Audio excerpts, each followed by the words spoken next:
તો કેમ છો ધુરંધરો? આજે આપણે આવનારી સીસી અને પોલીસની એક્ઝામમાં ક્વોન્ટિટિવ એપ્ટિટ્યૂડનો એક ટોપિક છે એવરેજ એટલે કે સરાસરી. એના કેટલાક એક્ઝામ્પલ જોઈશું ભાગ 1ની અંદર. પહેલાં સિમ્પલ એક્ઝામ્પલથી શરૂઆત કરીશું કે 5 સંખ્યાઓનો સરવાળો 100 છે તો તેમની સરેરાશ કેટલી. તો સરેરાશ શોધવા માટે આપેલી જેટલી સંખ્યાઓ છે એ સંખ્યાઓનો સરવાળો અને કુલ સંખ્યાઓ કેટલી છે એના વડે એને ભાગી દેવાનો છે. તો અહીંયા સરવાળો 100 આપેલો છે અને કુલ સંખ્યાઓ આપણને 5 આપેલી છે, તો 100 ભાગ્યા 5 એટલે કે 20. ઓપ્શન નંબર 4 એ આપણો સાચો જવાબ છે. બીજા એક્ઝામ્પલની વાત કરીએ કે પ્રથમ 30 સંખ્યાઓની સરેરાશ કેટલી છે. તો પ્રથમ 30 સંખ્યાઓ એટલે 1થી લઈને 2, 3, 4 એમ છેક 30 સુધી છે.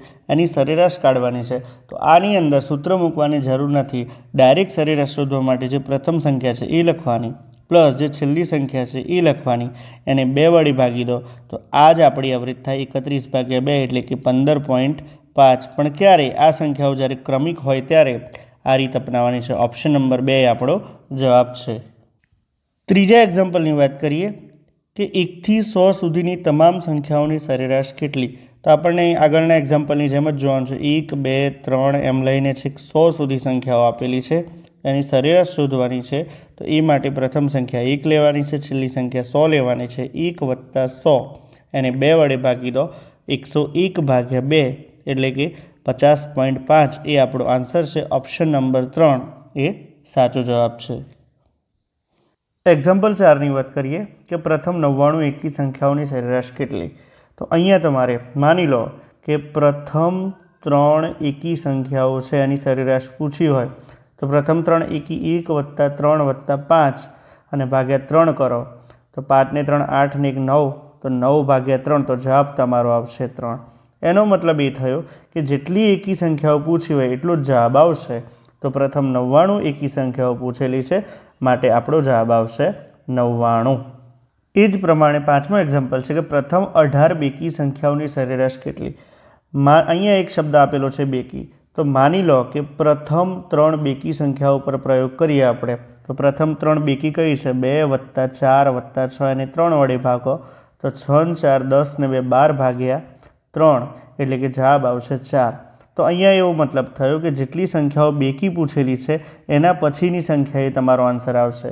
અહીંયા આપણને પૂછેલું છે 18 બેકી, તો જવાબ આવશે આપણો એના પછીની સંખ્યા નેક્સ્ટ એટલે 19 જવાબ આવશે. માટે ઓપ્શન નંબર 3 એ આપણો સાચો જવાબ છે. આગળના એક્ઝામ્પલની વાત કરીએ કે 12ના પ્રથમ 11 પ્રાકૃતિક ગુણાંકોની સરેરાશ કેટલી. 12ના પ્રથમ 11 પ્રાકૃતિક ગુણાંકો, તો 12ના પ્રથમ આ પ્રાકૃતિક ગુણાંકો એટલે 12 × 12, 12 × 2 = 24, 12 × 36 એમ તમે કરતાં જાઓ તો 12 × 11. પરંતુ અહીંયા દરેક સંખ્યાનો ગુણાકાર કરવાની જરૂર નથી. તમારે એ માટે શું કરવાનું? પ્રથમ 11 ગુણાંકોની સરેરાશ. તો સૌથી પહેલાં આપણે આવું કરી શકીએ. 1 + 11/2 એટલે 12/2 એટલે 6 આવશે. આ 1થી 11ની સરેરાશ થઈ તો 12ના ગુણાંકમાં લેવાનો છે. તો 12 × અહીંયા 6 આવશે તો 12 × 6 = 72 આપણો એ જ જવાબ રહેશે. અલગ અલગ ગુણાકાર કરવાની જરૂર રહેતી નથી. સાતમા એક્ઝામ્પલની વાત કરીશું. પ્રથમ 11 પૂર્ણ સંખ્યાઓની સરેરાશ કેટલી. અને એકદમ ઇન્ટેલેક્ચ્યુઅલ એક્ઝામ્પલ આને કહી શકાય કે પૂર્ણ સંખ્યાઓની સરેરાશ કેટલી. તો સૌથી પહેલાં તમને ખબર પડવી જોઈએ કે પૂર્ણ સંખ્યાઓની શરૂઆત ક્યાંથી થાય. તો પૂર્ણ સંખ્યાઓની શરૂઆત હંમેશા 0થી થાય. 0, 1, 2, 3, 4, 5, 6, 7, 8, 9 અને 10. તો આ આપણી ટોટલ 11 સંખ્યાઓ થઈ. તો તમે જો ભૂલ કરશો 11 સંખ્યાઓ એટલે 1થી 11 લેશો તો જવાબ બદલાઈ જશે. તો પૂર્ણ સંખ્યાઓની શરૂઆત 0થી થાય. હવે સતત સંખ્યાઓ છે એટલે પહેલાં 0 લેવાનું અને પછી 10 લેવાનું.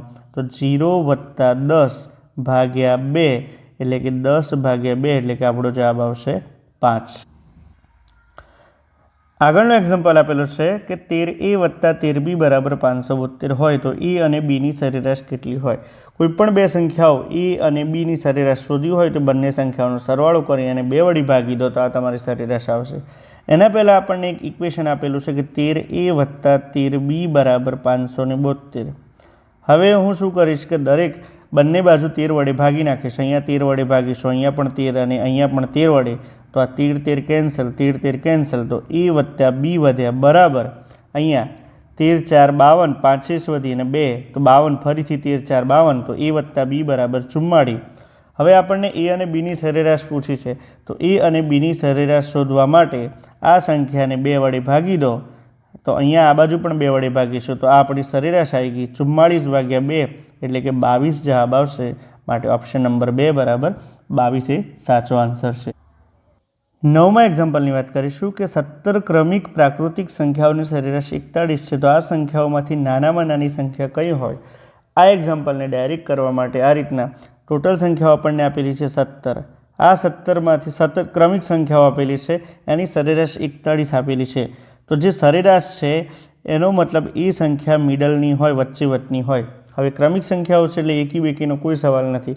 જો 17માંથી એક સંખ્યા આવી આ 41 હોય તો બાકીની 8 આ બાજુ આવશે અને 8 આગળની સાઈડ આવશે, બરાબર. તો આપણને એમ પૂછેલું છે કે નાનામાં નાની સંખ્યા કઈ? જો મોટી સંખ્યા કહે તો આ જે વચ્ચેની 41 છે એની અંદર 8 ઉમેરવાના, અને નાની સંખ્યા કહે તો 41માંથી તમે 8 બાદ કરશો તો આપણો જવાબ આવશે 33, ઓપ્શન નંબર 2. આગળનો એક્ઝામ્પલ છે કે 9 ક્રમિક એકી સંખ્યાઓની સરેરાશ 45 છે. તો આ સંખ્યાઓમાંથી સૌથી મોટી સંખ્યા કઈ છે? અહીંયા ક્રમિક એકી સંખ્યાઓ આપણને આપેલી છે, એની સરેરાશ આપણને આપેલી છે 45, 45. તો 45 એ વચ્ચેની સંખ્યા છે કારણ કે પોતે પણ એકી સંખ્યા છે. હવે ટોટલ સંખ્યાઓ 9 છે, તો 9માંથી 45 તો વચ્ચે વચાઈ ગઈ, તો આ બાજુ 4 સંખ્યાઓ હશે અને એની આગળની સાઈડ 4 સંખ્યાઓ હશે, પણ કેવી હશે? એકી સંખ્યાઓ. તો 45 પછી અહીંયા 47, પછી 49, અહીંયા 51 હોય, અહીંયા 53 હોય. એ રીતના 45ની આગળ 43 હોય, 41 હોય, એની આગળ 39 અને 37 હોય. આપણને પૂછ્યું સૌથી મોટી સંખ્યા કઈ? તો મોટી સંખ્યા છે 53, માટે આપણો જવાબ આવશે 53, ઓપ્શન નંબર 2 સાચો છે. આગળનું એક્ઝામ્પલ છે કે એક સંખ્યા બીજી સંખ્યાની 3 ગણી છે અને બીજી સંખ્યા ત્રીજી સંખ્યાની તુલનામાં 4 ગણી છે. તેમની ત્રણેયની સરેરાશ 51 હોય તો સૌથી નાની સંખ્યા કઈ હોય? આ પ્રકારનો દાખલો હોય તો એને નીચેથી મતલબ જે રકમ છે એને છેલ્લેથી આપણે સોલ્વ કરતા જઈશું. કે અહીંયા આપેલું છે તેમની ત્રણેયની સરેરાશ 51 છે. 3 સંખ્યાઓની સરેરાશ જો 51 હોય તો તેમનો સરવાળો કેટલો હોય? તો 3 ગુણ્યા 51 જેટલો, એટલે કે 153 થાય. હવે આપણને કહેલું છે કે એક સંખ્યા બીજી સંખ્યાની 3 ગણી અને બીજી સંખ્યા ત્રીજી સંખ્યાની તુલનામાં 4 ગણી છે. તો સૌથી પહેલાં આપણને ત્રીજી સંખ્યા લેવી પડે. ત્રીજી સંખ્યાના આધાર બનીએ તો બાકીની સંખ્યા મળશે. તો માની લો કે અહીંયા હું 3 સંખ્યાઓ લખું છું, પ્રથમ, બીજી અને ત્રીજી. માની લો કે ત્રીજી સંખ્યા x છે, તો એના પરથી આપણે આગળ જઈશું કે બીજી સંખ્યા એ ત્રીજી સંખ્યાની તુલનામાં 4 ગણી છે. ત્રીજી સંખ્યા x હોય તો બીજી સંખ્યાની 4 ગણી એટલે કે 4x થાય. હવે પ્રથમ વાક્યને સમજીએ. એક સંખ્યા એટલે કે પ્રથમ સંખ્યા બીજી સંખ્યાની 3 ગણી છે, બીજી સંખ્યા 4x છે, તો એની 3 ગણી કેટલી થશે? પ્રથમ સંખ્યા 12x. અને હવે આપણે જવાબ લઈશું કે સૌથી નાની સંખ્યા કઈ? તો 12x, 4x અને xમાં સૌથી નાની સંખ્યા કઈ હોય? તો x વાળી હોય. ભાગ્યા ટોટલ સરવાળો કેટલો થાય? 12x, 4x અને xનો સરવાળો. 12 ને 4 16 ને 1 17x થાય. અને ટોટલ સરવાળો કેટલો થાય? તો 153. તો આપણને નાની સંખ્યા કઈ છે? જવાબ મળી જશે. અહીંયા 17 9 153, x કેન્સલ, માટે નાની સંખ્યા કઈ હશે? 9 જવાબ આપણો સાચો છે. ઓપ્શન નંબર 4 9 જવાબ આવશે.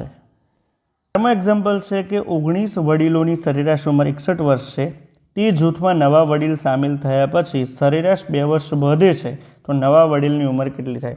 અહીંયા આપણને આપેલા છે 19 વડીલો અને એમની સરેરાશ ઉંમર 61 વર્ષ છે. આ જૂથમાં નવા વડીલ ઉમેરાય છે, તો 19 હતા અને નવા વડીલ આવ્યા તો ટોટલ કેટલા જણા થયા? તો ટોટલ કે 20 જણા થયા. હવે એમના આવ્યા પછી સરેરાશ 2 વર્ષ વધે છે. ટોટલ 20 જણા હોય અને એક જણના 2 વર્ષ વધે તો ટોટલ કેટલા વર્ષ વધે છે? કે 40 વર્ષ વધે છે. તો નવા વડીલની ઉંમર કેટલી? હવે એ જોવાનું છે કે ટોટલ શરૂઆતમાં 19 વડીલોની સરેરાશ કેટલી હશે? 61 વર્ષ, અને નવા વડીલ આવ્યા પછી બીજા 40 વર્ષ વધી ગયા, માટે નવા વડીલની ઉંમર કેટલા વર્ષ હશે? તો 101 વર્ષ હશે. આ પ્રમાણે તમે સોલ્વ કરી શકો છો. ઓપ્શન નંબર 1 જવાબ આવશે એનો. આગળના એક્ઝામ્પલની વાત કરીએ કે બે અંકની સંખ્યાઓ કે જેમના અંકોના સ્થાન પરસ્પર બદલાય ત્યારે સંખ્યા સમાન રહે તેવી સંખ્યાઓની સરેરાશ કેટલી. તો આપણે આ વાક્યને સમજીએ કે બે અંકની એવી કેટલી સંખ્યાઓ છે કે જે એનો એકમનો દશકનો અંક પરસ્પર બદલે તો પણ સંખ્યા સમાન રહે છે. તો તમે કહેશો 11થી શરૂઆત કરો, પછી આવશે 22, પછી 33, પછી 44, પછી 55, પછી 66, પછી 77, પછી 88 અને પછી 99. હવે આ સંખ્યાઓનો સરવાળો કરી એની સરેરાશ શોધવી હોય તો ડાયરેક્ટ આ રીતના થાય. અહીંયા તમે જોઈ શકો છો દરેક સંખ્યા વચ્ચેનો તફાવત દરેક જગ્યાએ સરખો રહે છે. અહીંયા 11, 11, 11 એટલે આ સંખ્યાઓ સમાંતર શ્રેણીમાં છે. અને સમાંતર શ્રેણીમાં જ્યારે સંખ્યાઓ ચડતા કે ઉતરતા ક્રમમાં આપેલી હોય એની સરેરાશ શોધવી હોય તો ડાયરેક્ટ આ રીતના કરી શકાય કે બંને બાજુથી એક સંખ્યા કેન્સલ કરો. 11 99, 22 તો 88, 33 તો 77, 44 તો 66. વચ્ચે કઈ સંખ્યા વધી? 55. માટે આપણો આન્સર 55 જ હોય. ઓપ્શન નંબર 3 55 જવાબ સાચો છે. 14મું એક્ઝામ્પલ છે કે 27 સંખ્યાઓની સરેરાશ 0 છે, તેમાંથી મહત્તમ કેટલી સંખ્યાઓ 0 કરતાં મોટી હોઈ શકે છે. તો આ એક્ઝામ્પલને સમજવા માટે તમારે શું કરવાનું? માની લો 27ની જગ્યાએ 3 જ સંખ્યાઓ લો અને એનો સરવાળો તમે કઈ રીતના કરી શકો? એક તો જુઓ, એક તો 1 લખું અને 2 લખું તો ત્રીજી સંખ્યા -3 હોય તો એનો સરવાળો 0 થાય, બરાબર છે.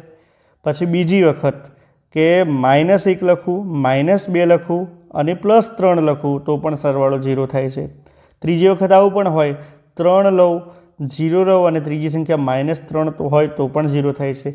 આ રીતના તમે ઘણા બધા ઇક્વેશન લઈ શકો છો. માની લો કે 3ની જગ્યાએ બીજી કોઈ મોટી સંખ્યા લો, 4 કરો તો બીજી -3 હોય, ત્રીજી -1, એમ ઘણા બધા ઇક્વેશન કરે. પણ આપણે 3 ઇક્વેશનથી આપણે સમજીએ કે અહીંયા તમે મહત્તમ કેટલી સંખ્યાઓ 0 કરતાં મોટી એટલે કે પોઝિટિવ હોઈ શકે છે. અહીંયા પહેલામાં તમે જોઈ શકો છો 0 કરતાં મોટી 1 છે અને 2 છે. એ સિવાય કોઈપણ કિસ્સામાં અહીંયા એક જ વખત આવ્યું છે અને અહીંયા પણ એક જ વખત આવ્યું છે. માટે મહત્તમ 2 વખત, મતલબ જેટલી સંખ્યાઓ છે એના કરતાં એક ઓછી એટલે કે 2 વખત આવું હોય. તો અહીંયા આપણને પૂછેલું છે 27 સંખ્યાઓ છે તો મહત્તમ કેટલી વખત હોય? તો 26 વખત હોય. 26 સંખ્યાઓ કે 0 કરતાં મોટી હોય. આ દાખલો થોડો લોજિકવાળો એને સમજવો જરૂરી છે. તો આપણો આન્સર આવે છે ઓપ્શન નંબર 1 26. આ સિવાય હવે આગળનો જે પાર્ટ 2 છે આપણે નેક્સ્ટ લેક્ચરમાં લઈશું.